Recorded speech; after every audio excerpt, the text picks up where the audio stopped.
Bonjour, chers auditeurs. Je vous remercie d'être présents au rendez-vous. Aujourd'hui, nous allons nous entretenir sur Matthieu 11, versets 2 à 3, et puis Matthieu 11, 11.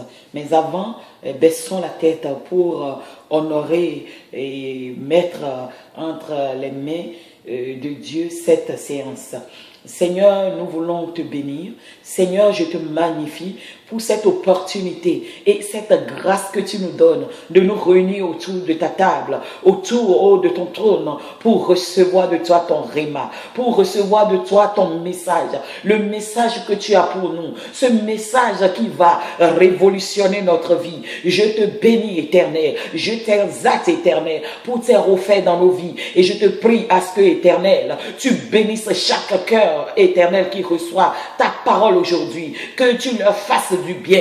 Éternel, intervient dans toute situation, Éternel, qui le traverse, et Père éternel, qui leur semble difficile. Dieu Tout-Puissant, glorifie ton nom dans leur vie. Je prie pour ta paix et ta guérison dans les maisons. Éternel, oh Dieu Tout-Puissant, je prie, oh, pour le Bénin, oh Père, que ta main soit sur le Bénin. Je prie pour le Rwanda, je prie pour le Burundi, je prie pour le Cameroun, je prie pour tous les pays africains. Éternel, intervient dans leur situation. Jésus-Christ de Nazareth, je prie pour ta paix sur Jérusalem. Que ta paix soit sur Jérusalem, au nom puissant de Jésus-Christ de Nazareth. Amen. Ok, nous allons donc rentrer dans l'intimité de Jean-Baptiste pour aller découvrir une vérité indélébile sur Jean-Baptiste. Lisons Matthieu 11. On va lire ça ensemble. Donc, Matthieu 11. Donc, je suis en train d'ouvrir le passage. Matthieu 11, à partir du verset 2. Ça dit ceci. Jean, ayant entendu parler dans sa prison des œuvres du Christ, lui fit dire par ses disciples, « Es-tu celui qui doit venir ou devons-nous en attendre un autre ?» Et puis, le verset 11 va nous dire, « Je vous le dis en vérité, parmi ceux qui sont nés de femmes, il n'en a point paru de plus grand que Jean-Baptiste. Cependant, le plus grand, sinon le plus petit dans le royaume des cieux est plus grand que lui. » Quel sort! Quelle est cette récompense? On dit que sur cette terre, parmi les fils des hommes, il n'y en a pas plus grand que Jean-Baptiste. Mais que dans le royaume des cieux, le plus petit du royaume des cieux est plus grand que lui. Mais pourquoi ceci lui est arrivé?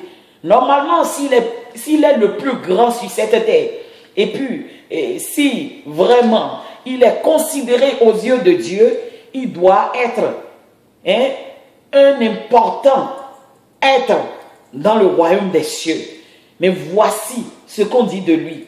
Pourquoi tout ça? Parce que il a douté dans sa vie. Il a douté de ce que Dieu lui a dit.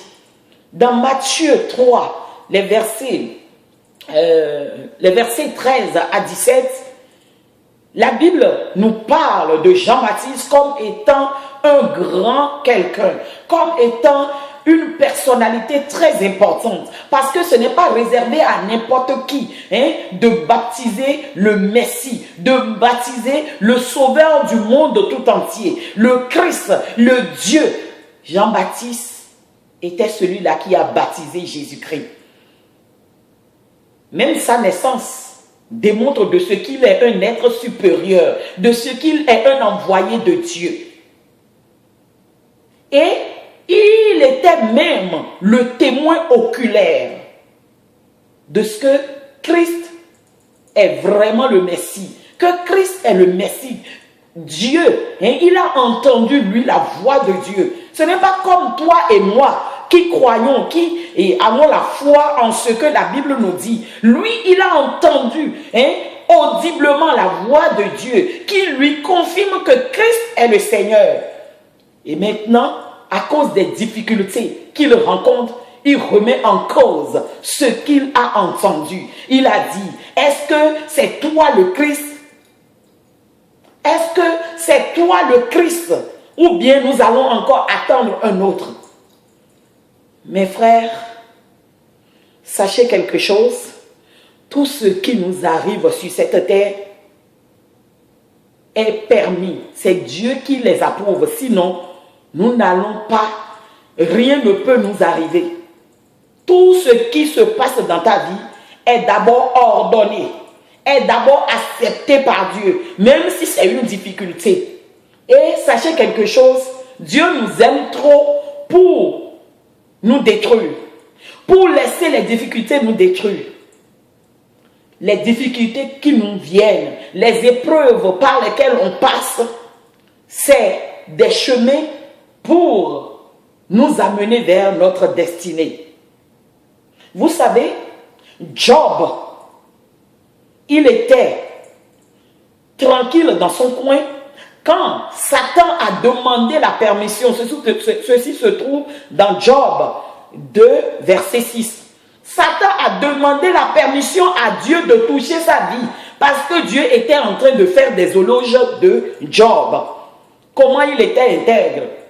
Mais Satan a dit à Dieu, ne sais-tu pas que c'est parce que tu le protèges, parce que tu l'as béni, qu'il te suit si fidèlement? Et Dieu lui a dit, mais non, je connais mon serviteur, je connais son cœur. Va essayer de toucher à ce que je lui ai donné. Essaye de toucher et vois comment il va te renier en face. Et Satan a dit, ok. Et Dieu lui a dit, ne touche pas à sa vie. Ne touche pas à sa vie. Tu peux toucher à toute chose, mais pas à sa vie. Je vous dis que Job n'était pas là au moment où cette conversation a eu lieu entre Dieu et Satan à son sujet. Mais malgré tout ce qui lui est arrivé, si vous voulez, vous pouvez aller lire le livre de Job. Malgré toutes les difficultés, il a perdu toute sa richesse, il a perdu ses enfants. Entre toi et moi, les enfants, nous savons comment nous aimons nos enfants.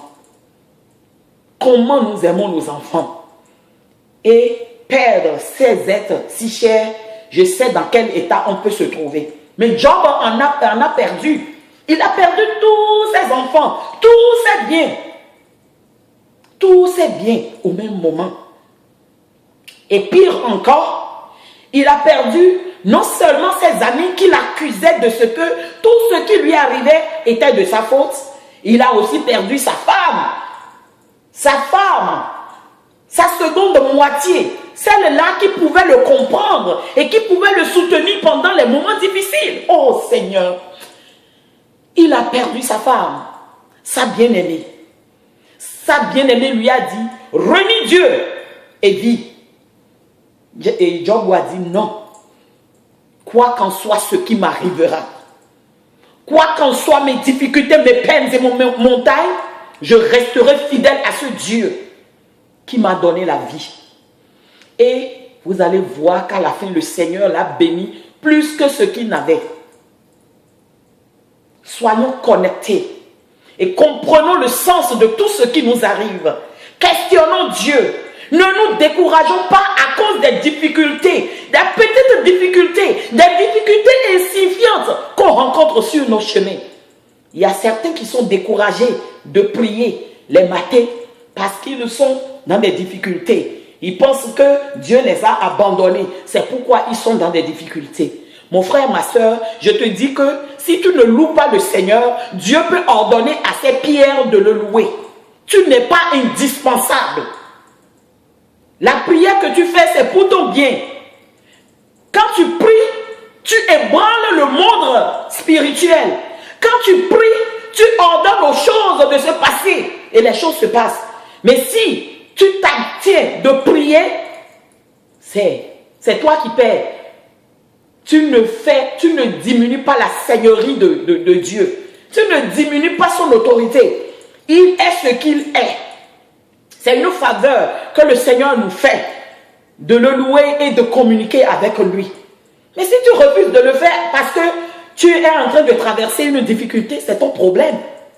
Ce n'est pas le problème de Dieu.